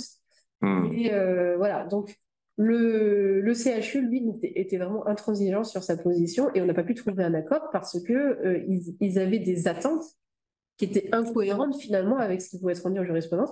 3 ans plus tard, on a eu la décision du tribunal administratif, après donc, la fin de l'expertise, procédure, etc. Et ben, le montant qu'ils ont obtenu était à peine plus élevé que ce qu'on proposait en médiation. Donc, on a vraiment perdu 3 ans pour rien, quoi. Donc, ça, c'est dommage. Fos-sur-Mer, c'était un dossier sur des échangeurs, mais pas les vôtres. Je préfère. Pas les vôtres. Pareil, demande complètement déraisonnable et dossier technique en face, pas très solide. Du coup, on n'a pas pu, la médiation n'a pas pu aboutir parce que c'était inentendable en fait. Leur proposition, là, c'est reparti dans le tribunal judiciaire après une expertise judiciaire et les demandes ont été vraiment dégonflées. Divisé par 3 quasiment. Donc là, c'est vrai que c'est dommage que des fois, que certains puissent aborder la médiation en se disant peut-être on va avoir une vision un peu maximaliste, et puis si on peut l'obtenir, tant mieux. Si on trouve un peu comme une espèce de première chance. Si on ne l'obtient pas, et on ira au tribunal, et puis finalement, il va nous octroyer quelque chose qui est plus cohérent. Mais c'est dommage d'avoir cette vision-là parce que du coup, c'est une perte de temps. Il y a quand même des frais aussi engagés au titre de la procédure qui ne sont pas moindres et toujours aussi. Cette épée de Damoclès, enfin, on attend, on est suspendu à une décision qu'on ne contrôle pas. C'est ça. Et sur le dernier, c'est le laboratoire en Champagne qui conseillait des viticulteurs et qui notamment faisait l'emploi de ce qu'on appelle un intrant agricole, qui a pour but un petit peu d'accélérer la maturation du champagne. Alors, quand on lit ce genre de dossier, on n'a plus forcément très envie d'en boire, du champagne d'ailleurs. Mais ça provoquait en fait ce qu'ils appelaient un dégorgement, ou comme ils disent dans le milieu, un gerbage. Et ça faisait trop de mousse en fait. Donc quand on débouchait la bouteille, ça faisait comme Schumacher quand il gagne un Grand Prix. Donc ce qu'on avait essayé de voir, c'est de trouver un accord avec le fabricant de cette matière chimique pour pouvoir ensuite, parce que le client avait déjà dédommagé les viticulteurs qui étaient ses clients, et puis maintenant il voulait avoir un dédommagement de la part de ce fabricant de matière chimique. Et en fait, ça a été un échec parce que quand bien même on avait essayé d'expliquer la médiation et le processus, je pense qu'il y avait vraiment une totale inadéquation des attentes. On avait en face de nous une partie qui était entrée en médiation avec acceptée, mais qui n'était pas du tout prête finalement à faire des concessions et qui restait dans une idée que leur produit à eux avait toujours très très bien fonctionné, que de toute façon c'était nous qui n'avions pas su donner les bonnes prescriptions aux clients viticulteurs. Et puis nous, de notre côté, des clients qui avaient accepté d'aller en médiation parce qu'on leur avait dit qu'effectivement ça pouvait être plus rapide qu'une expertise judiciaire et puis en plus compliqué alors que les bouteilles avaient déjà été changées, etc. On était extrêmement sceptiques vis-à-vis d'un processus de médiation parce que pas du tout habitués à cette façon de faire. Pour eux, ils ne voyaient que le judiciaire, le contentieux et la castagne. Et VMH. Qu'est-ce qu'il y a? LVMH. Mais ça a été.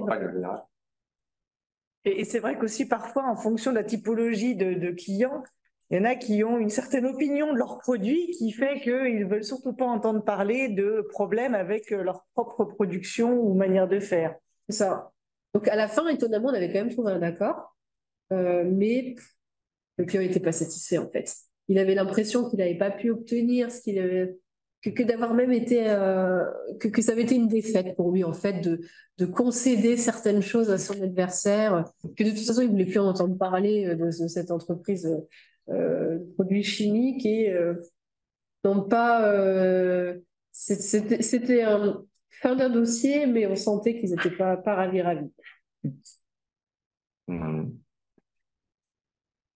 Alors ça c'était quelques exemples qu'on était donc du coup hors avocat.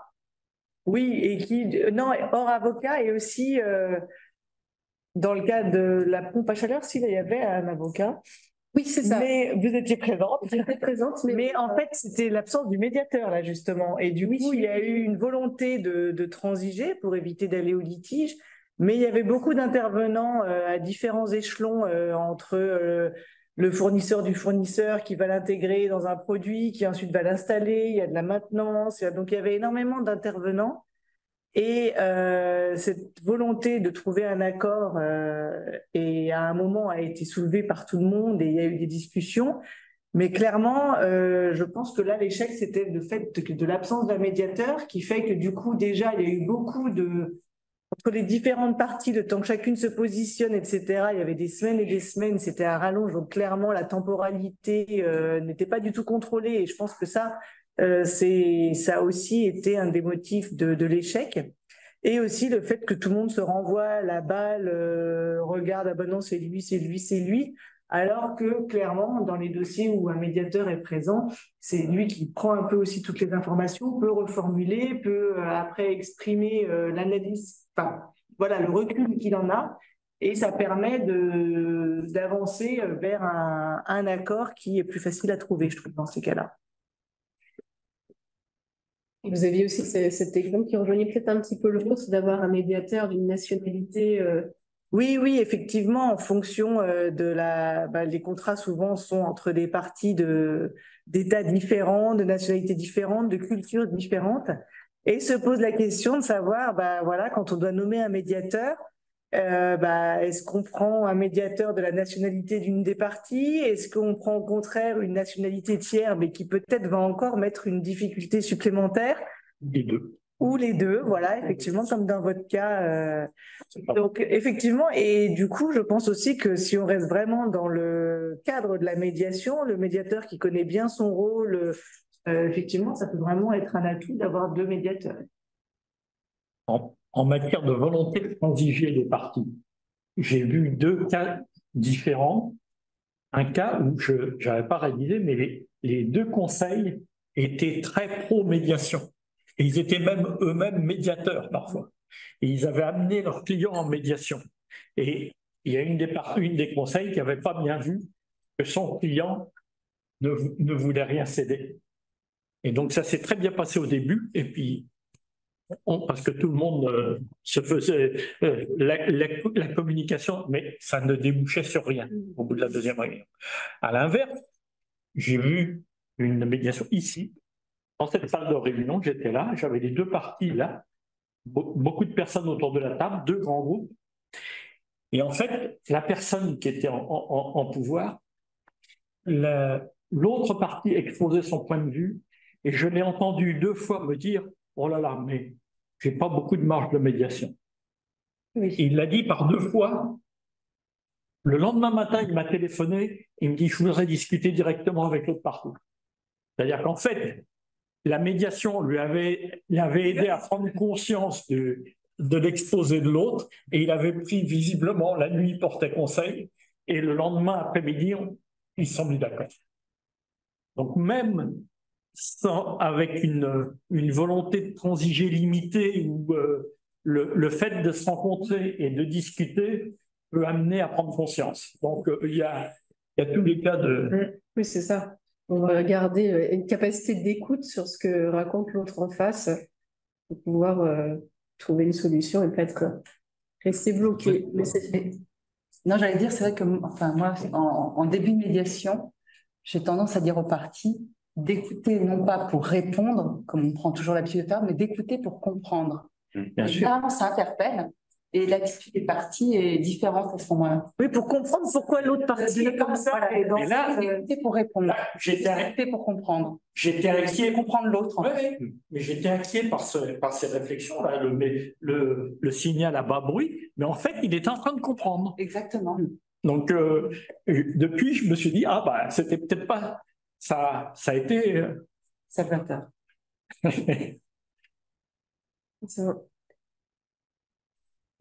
Je pense qu'on arrive sur la fin.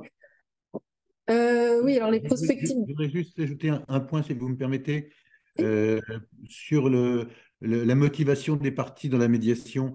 Il me semble qu'on pourrait faire un distinguo entre la médiation judiciaire et la médiation conventionnelle, à mesure où, comme vous le comprenez tous, la médiation conventionnelle, c'est quelque chose qui est généralement vraiment souhaité par les parties. Elles sont volontaristes dans l'engagement de cette voie amiable, alors que la médiation judiciaire, c'est moins évident. Et donc, ça peut créer quand même des différences de mobilisation des parties autour de cette idée d'une solution amiable dans laquelle il y aura nécessairement des concessions à faire de part et d'autre. Alors que lorsqu'on a démarré une procédure judiciaire, même si le juge maintenant a tendance à systématiser le recours à un médiateur, les parties vont l'accepter parce qu'elles ne se sentent pas en position de refuser la médiation suggérée ou imposée, entre guillemets, par le juge, mais elles peuvent garder leur idée qu'elles ont un bon dossier à plaider et qu'elles le plaideront in fine. C'est ça. Je suis d'accord avec vous et je pense que ce qui va un peu dans ce sens-là, c'est que je vois par exemple qu'au CMEP, vous avez un règlement qui permet de faire une expertise amiable. Et ça, c'est assez peu connu de nos clients, cette façon de procéder, pourtant qui est vraiment très utile et qui permet justement d'aller dans cette phase choisie de médiation conventionnelle, d'expertise un peu amiable aussi, en amont de toute procédure judiciaire, parce qu'une fois que les assignations sont lancées, la locomotive est en marche et c'est un peu plus difficile de faire marcher. Moi, j'ai vu avec des confrères aussi, ça peut être très... multiplicité des parties, multiplicité des intervenants. Et certains confrères, pas tous, mais certains, parfois difficile aussi de les faire entrer en médiation parce que soit qu'ils sont pas formés particulièrement, soit qu'ils sont plus à l'aise à un processus qui va être beaucoup plus conflictuel. Mais c'est un peu on va dire je pense qu'il y a encore une phase d'éducation à faire sur les bénéfices de la médiation, alors que tout le monde en parle et tout le monde dit que c'est très très utile. Mais je vois qu'en pratique, ça se passe, en tout cas pour notre domaine, pas si souvent que ça. D'ailleurs, je pensais qu'en risque industriel, vous parleriez plus de l'importance de la confidentialité. Il me paraît être, justement, par rapport à toute la démarche judiciaire, un élément important. Entre grands comptes, la médiation conventionnelle, le côté confidentiel est très intéressant et est un argument. Après, en expertise judiciaire, ils font de plus en plus appel aussi maintenant au secret des affaires pour pouvoir ne pas divulguer aux autres parties le nombre de pièces, ce qui pose d'autres difficultés parce que du coup, on ne sait pas, les éléments financiers, on ne les a pas, les solutions alternatives réparatoires, on ne les a pas forcément non plus. Donc, c'est problématique, mais c'est dégainé de plus en plus. Oui, je ne pensais pas à la confidentialité industrielle, ingénieuse, entre guillemets, mais à la confidentialité de réputation. Ah oui, oui. Commercial. Oui, ça reste pas public, alors que le tribunal... voilà. Oui, c'est ça. Ça rejoint l'aspect médiatique des dossiers, c'est-à-dire que quand il y a souvent, en fait, Dieu merci, tous les dossiers ne sont pas particulièrement médiatiques, et ensuite les jugements sont publics, mais qui va réellement regarder? Avec Google, moi je suis surpris de trouver des trucs sur Doctrine. La dernière fois, je suis tombé sur un truc qui me concernait. J'étais un peu surpris de trouver sur Doctrine et accès libre. Oui, c'est vrai qu'accès libre. Quand même, ça vous fait drôle quand vous trouvez ça. Encore de la cassation, je peux comprendre sur la jurisprudence, mais sur des trucs en référé, c'est quand même assez surprenant au niveau. D'accord. Là, il y a matière à discuter avec ces gens-là.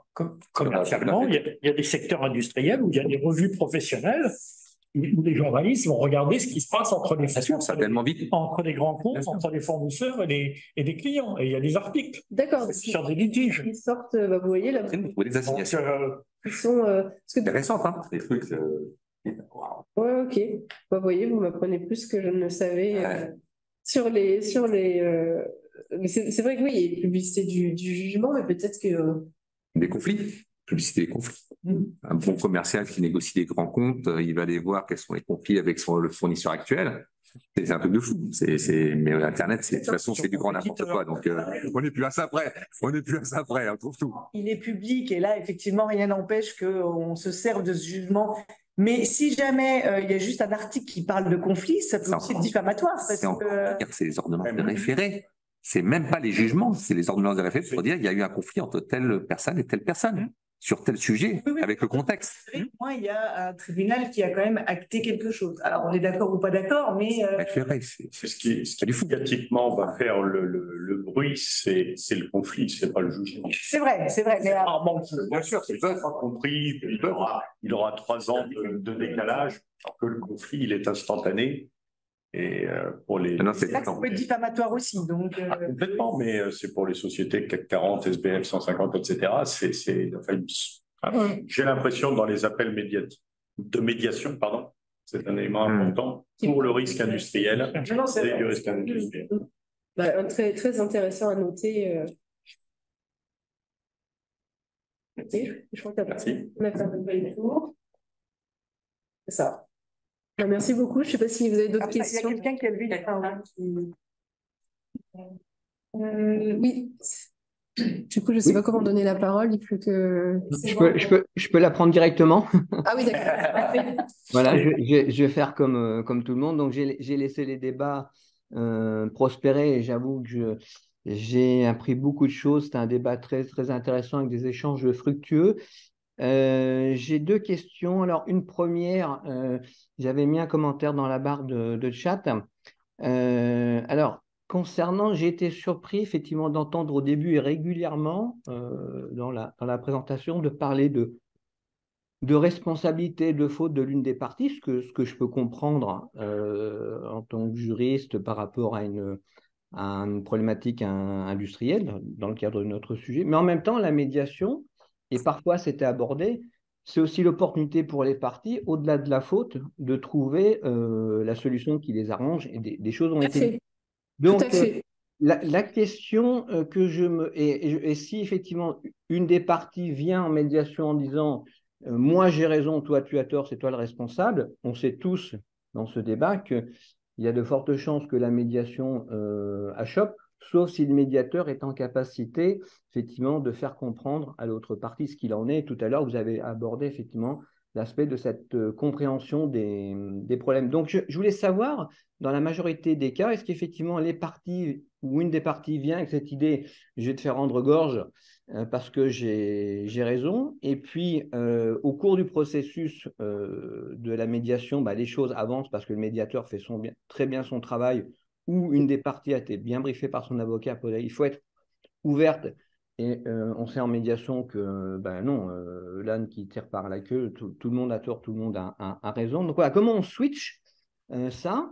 Et puis l'autre point concernant la médiation, comment on va en médiation? Le point était dit, bon, effectivement, médiation conventionnelle, médiation judiciaire. Je vais rester sur la médiation conventionnelle. On est dans un cas où effectivement le contrat ne prévoit pas la convention, éventuellement l'arbitrage ou le tribunal.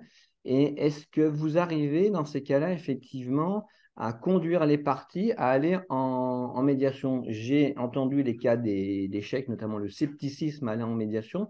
Est-ce qu'effectivement, c'est difficile de conduire des parties à aller en médiation lorsque le contrat ne prévoit rien?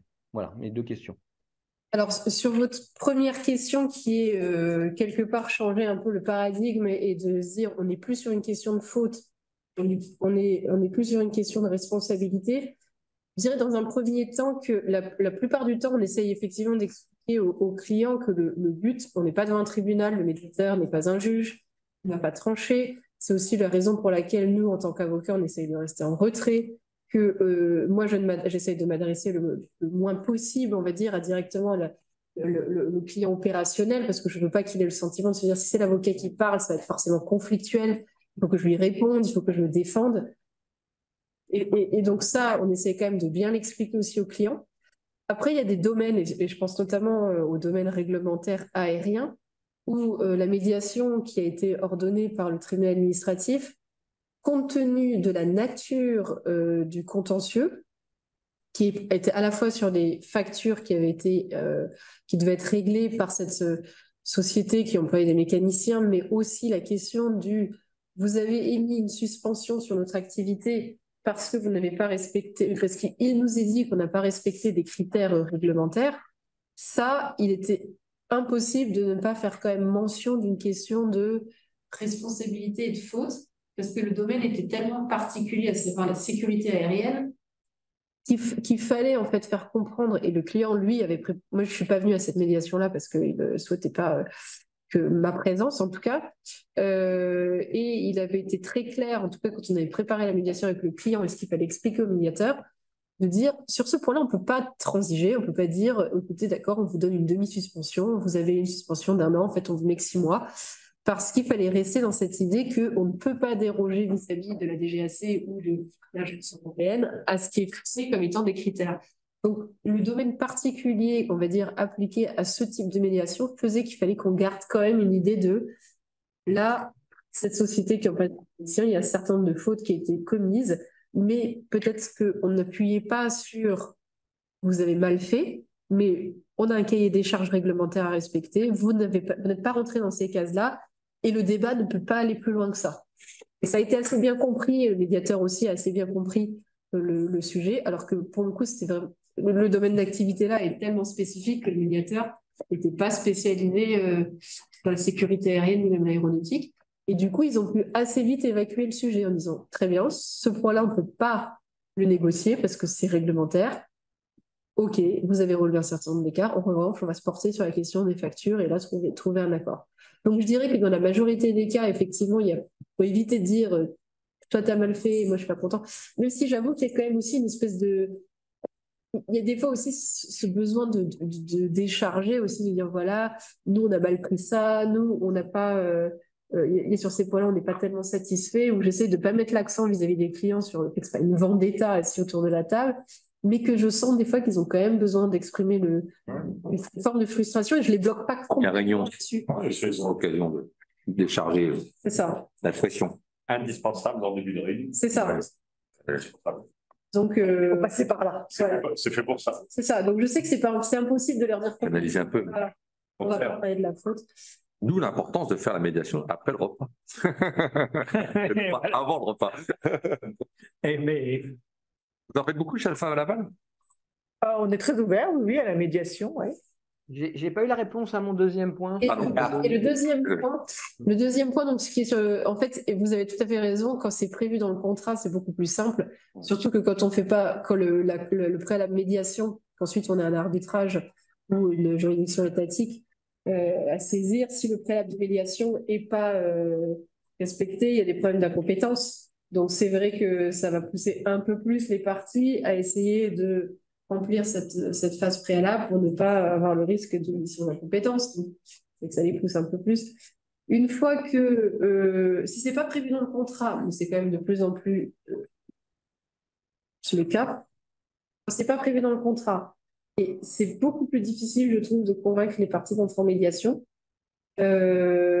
surtout quand il peut y avoir une multitude de parties, parce que parfois, c'est des assureurs de plus en plus conscients de la nécessité, mais parfois aussi, ils ne sont pas du tout dans cette logique-là. Donc, plus on peut avoir une clause préalable dans les contrats, mieux c'est. Après, il y a aussi certaines juridictions, type à Singapour, de toutes les façons, ça doit passer par la phase de médiation, même si ce n'est pas prévu. C'est ça. Et puis de plus en plus aussi en France, mais il y a certains tribunaux, c'est obligatoire. Parfait. Merci beaucoup. C'est obligatoire, ça peut tourner, c'est le cas au prud'homme. Au prud'homme, c'est une farce. Oui, c'est obligatoire, mais c'est l'étape à passer. Médiation préalable. Et... Une médiation, justement. Oui, c'est pas une médiation. Mais c'est pas la même chose. Non, ça draine un état d'esprit. Enfin, c'est un état d'esprit. Avec un état d'esprit voilà. Et un but et une mission qui n'est pas la même que le médiateur. Et en l'occurrence, actuellement, la problématique, c'est de les convaincre de l'importance et de l'impact d'une médiation. Mais ce à quoi je voulais arriver, c'est qu'à partir du moment où c'est indiqué comme obligatoire dans le contrat, on peut avoir des gens qui arrivent avec cet esprit-là, en disant bon, on y passe parce que c'est obligatoire. Donc il faut, moi, quand je vois que c'est dans le contrat, je passe toujours en préparation petit massage pour leur expliquer que c'est une opportunité et convaincre que c'est une opportunité. Parce que sinon, vous avez le risque que quelqu'un dise bon, la médiation c'est prévu dans le contrat, on y va, puis après on va plus loin, quoi. Puis on coche la case et puis on coche la case, voilà. Et c'est ce qui se passe au prud'homme, mais on peut le trouver aussi dans le cas des contrats où c'est marqué. C'est différent. D'accord. Merci pour ces éléments de réponse et les témoignages. Un industriel, ça peut faire appel à un conciliateur de justice?